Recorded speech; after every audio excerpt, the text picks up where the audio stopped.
Hi అమ్మా, ఈరోజు పెసలతో పప్పుచారు చేస్తున్నా, చూద్దురు రండి అమ్మ. పెసలతో పప్పుచారు ఎండలకు బాగా చల్లంగా ఉంటుందమ్మా.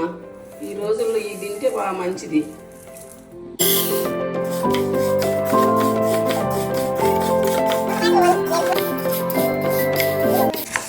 ఈ పెసలు ఒక మాండు అట్లా వేపుకొని ఎండబెట్టుకొని ఇసిరి పెట్టుకునేదమ్మా. పొట్టంతా జరిగి ఇట్లా పప్పుచారు చేసుకునేది. ఇంకేడ కూడా తిరగలు ఉంది కానీ ఇంక ఇప్పుడు ఏడ అపార్ట్మెంట్ అయ్యింది, కొంచెం కష్టంగా ఉంది. కమ్మన వాసన వస్తున్నాయి అమ్మ ఏగలకి.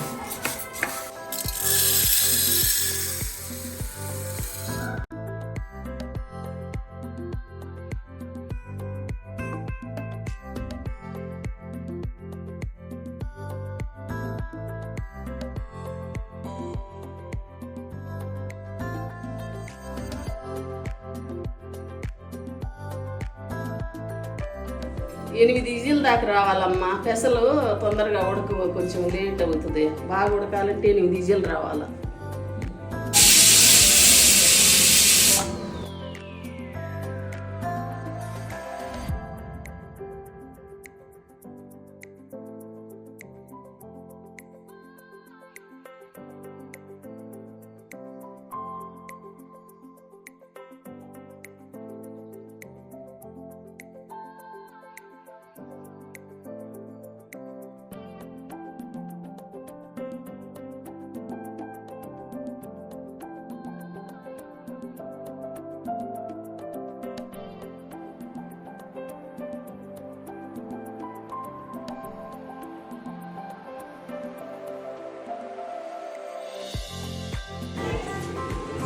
పెసలు రెడీ అమ్మా.